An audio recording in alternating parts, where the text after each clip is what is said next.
Q, how's the background look? It looks good. It looks good. Can y'all hear me though? Okay. Yep, we got you. All right, we'll start with John Scott. Hey Josh, that background does look good. It's a little trippy, but it's looking good. Just curious. I was curious how you feel you have evolved early here in your pro career at handling pressure situations on bigger stages. Yeah, I mean, it's one of those things where you just try not to think about it and not trying to put anything more than it needs to be. Not trying to make it a bigger deal than it needs to be. And, you know, that's coming with, you know, the coaching staff here, Dable and Dorsey, and just they've been in situations like this and just telling me, like, what to expect, how to handle myself. And obviously, you know, I've played in a few big games, and as we go on here, every game's a bigger game than the last one. And, you know, it's still the same game of football, and we don't need to reinvent anything on our offense. We just got to go up there and try to execute a game plan and try to be the best versions of ourselves we can be. Specifically when facing the Chiefs, how beneficial and what did you learn from what you guys and what you specifically saw the first time around earlier this season? Well, yeah, I mean, they showed a couple different things on defense and stuff we probably weren't expecting, you know, and I think we've gotten a lot better since that game. You know, they can say the same thing, and it's just two good teams that are going to go out there and compete, and it's going to be a 4-quarter dogfight. We know that. We understand that. We got to do everything in our power to, like I said, put our best foot forward and not make dumb mistakes and put the ball where it needs to be. If they go their zone or if they play man, we got to win our matchups outside and get our run game established and you know, play really good complementary football. Thanks a lot, Josh. Hey, Josh, you know, when we were all kids, way back for me compared to you, we played sports. We visualized ourselves doing something, winning a championship, you know, maybe hitting a 3-pointer to win it, or, you know, throwing a touchdown pass in the Super Bowl. What was it for you? What was the vision? You played a lot of sports. You know, what was the visualization for you to be on top of the mountain? I mean, yeah. I mean, ever since I was a little kid, football's been my favorite. So it's winning that Super Bowl. It's being on the stage and celebrating with my teams and going into the locker room and spraying champagne everywhere. And it's just one of those things that not many people get to do. You know, and we're a long way from that point. You know, I hate thinking about stuff like that, but you know, our goal is Sunday night against the Kansas City Chiefs in Arrowhead Stadium, and we know it's going to be loud.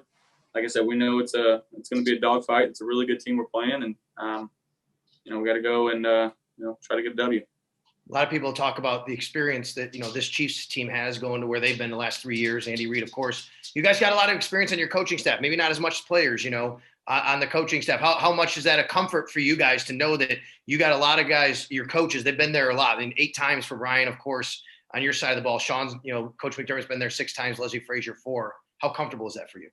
I mean, it's extremely comforting. And just being able to talk about Dave's and the notes that he's had from the previous games that he's played in, you know, the guys that he's been with, especially just the tidbits that they shared with him back in the day. And again, it's just try not to make it bigger than one needs to be. It's another game. It's the next one, and it's the most important one because it is the next one.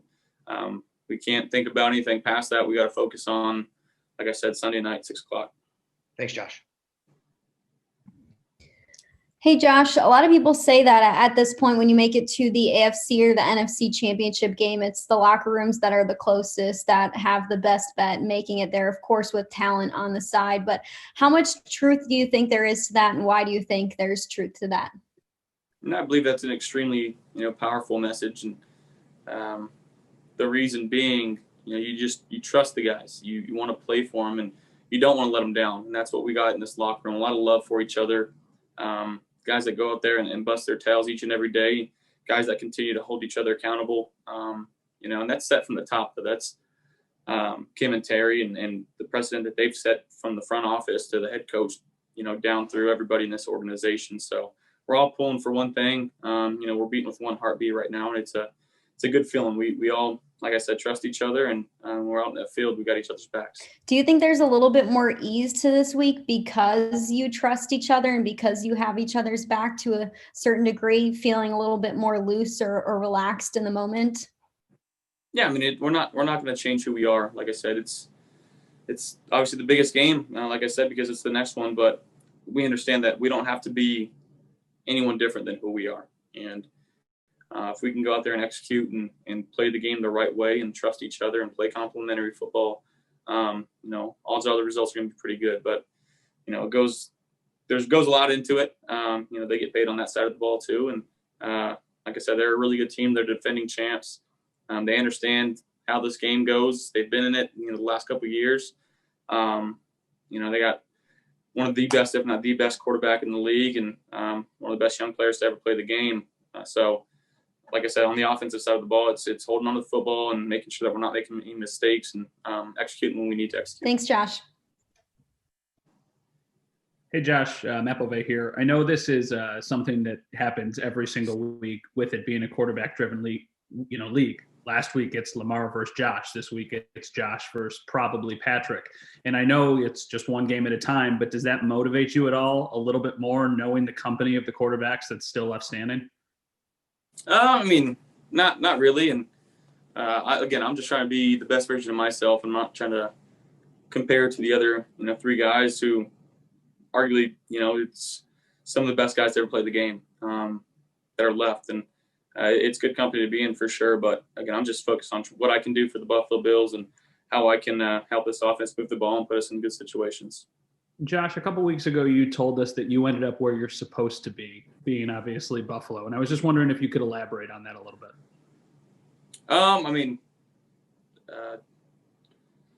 Just the feeling, the sense that I get here, it feels like home, and, I wouldn't want to be anywhere else. Thanks, Josh. Appreciate you, man.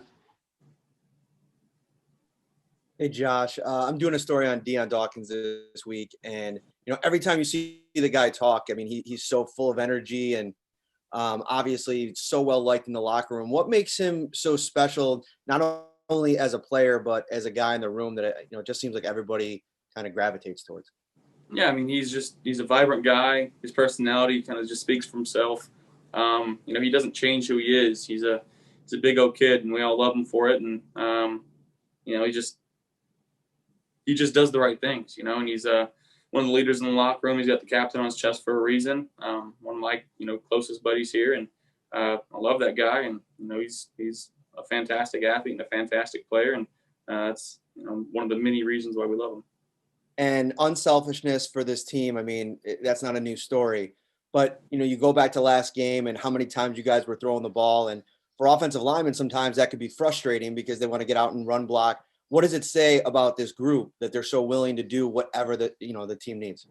Yeah, that's, again, it's a credit to the guys themselves, our front office for bringing the right guys in, Dable for trusting what he's calling, and us for trusting Dable for what he's calling. And again, whether we throw 60 times a game or we run 60 times a game, we're going to try to do whatever puts us in the best situation to score points and help this team win football games. And that's what it's been all year long, and that's what it's going to continue to be.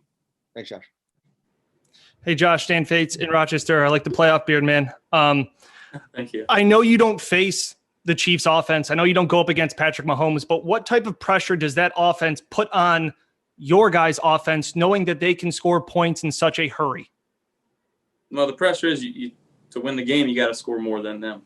That's exactly what it is. And they do such a good job of moving the ball and scoring. And it could be 2 plays over the top, or it could be a 15-play drive where, Patrick's just finding his outlets and they're using their RPOs. And, I've watched enough games of them this year, just as a spectator at home on the couch while they're playing on Monday night or Sunday night, whatever the case is.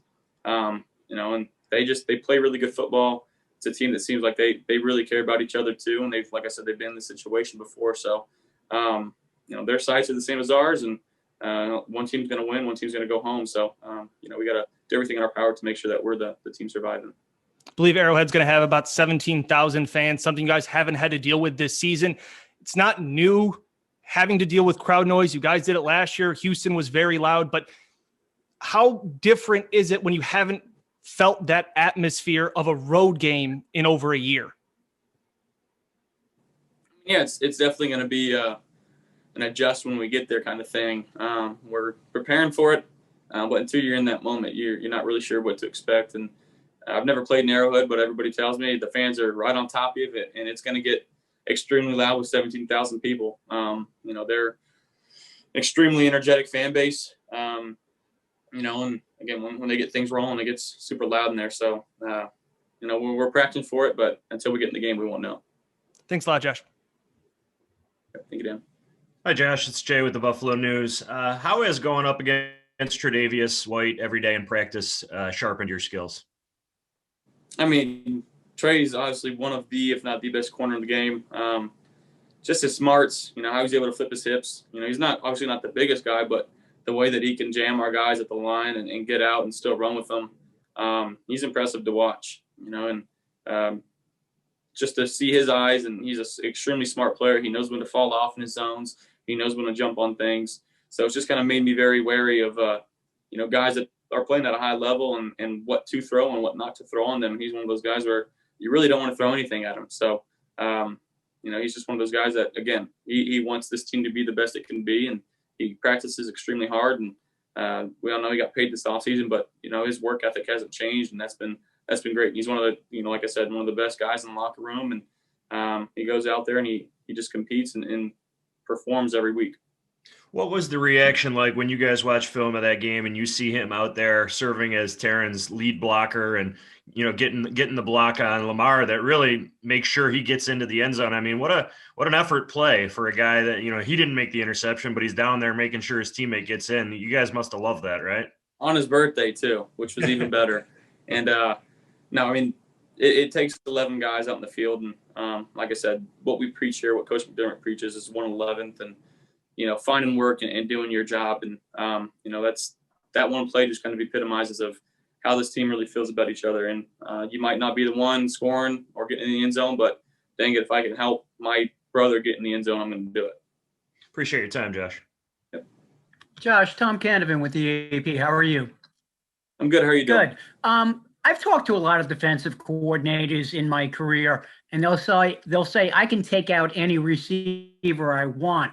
But if you look at the guys who have reached this round, like Kelsey and Diggs and Adams, and I mean, these guys are all catching over 100 passes a year. Is that theory out the window?